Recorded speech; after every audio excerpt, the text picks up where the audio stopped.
ನಿಮ್ಮನ್ನ ಹಿಂದೂ ವಿರೋಧಿ ಅಂತ ಮೊದಲು ಹೇಳ್ತಿದ್ರು, ಅದನ್ನ ನೀವು ಒಪ್ಕೊಳ್ತೀರಾ ಸರ್? ಹಿಂದೂ ಅನ್ನೋ ಪದ ಬಹಳ ಬೇರೆ ಬೇರೆ ಚೌಕಗಳಲ್ಲಿ ಬೇರೆ ಬೇರೆ. ನಮಗೆ ಹಿಂದೂ ಅನ್ನೋ ಪದ ಹೆಂಗ್ ಬಂತು? ಜನ ನನಗೆ ವಿಚಾರದಲ್ಲಿ ನನ್ನ ತಪ್ಪು ಅಂದ್ರೆ ನಾನು ಕಿತ್ಕೊಳ್ತೇನೆ. ಬಾಬಾ ಸಾಹೇಬರ ದೃಷ್ಟಿಯಲ್ಲೂ ಕೂಡ secularism was the main essence of the constitution.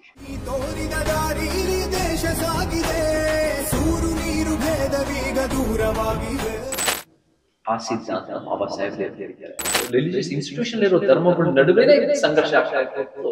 ಜನರ ಸರ್ಕಾರ ಜನಪರವಾಗಿ ಇಲ್ಲದೆ ಇಷ್ಟಕ್ಕೆ ಸೀಮಿತ ಆದರೆ ಜನರ ನ್ಯಾಯ